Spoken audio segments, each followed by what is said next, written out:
palaan aiheeseen nimeltä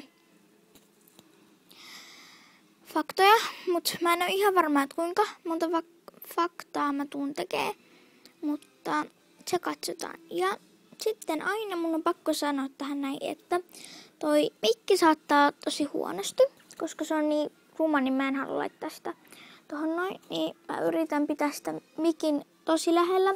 Sitten mä tiedän, että pitäisikö se pitää vieläkin lähellä. Mutta silti aloitetaan tästä mun mustasta huulipunasta. Niin kuin näette. Eli mun on pakko pitää niin kuin mustaa huulipunaa. Ja sitten seuraavaksi.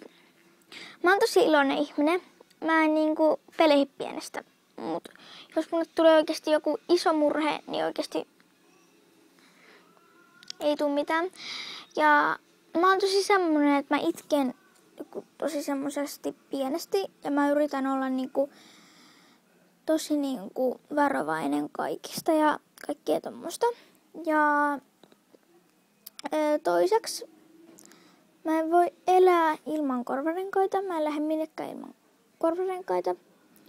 Ja toiseksi mun on aina pakko pitää sormus kädessä. Ja sori, jos mä teen tän niin nopeasti, että ette pysy perässä, mutta ei voi mitään.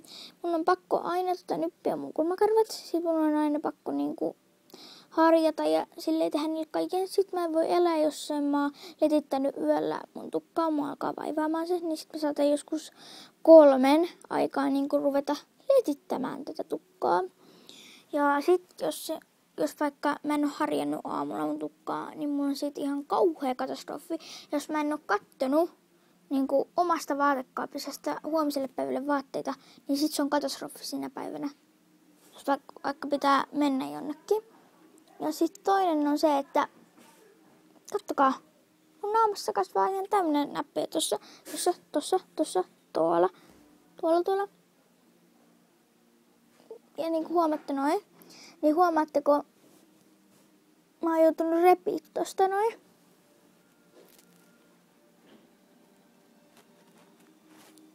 Niin. Tosta noin ja sitten ne niinku kasvaa tämmöisenä. Nämä näpyt, ja mä en ymmärrä, että pitäisikö niille hakea jotain. Ja sitten mun on pakko tehdä hiukselle koko ajan näin. Sitten päästään irti.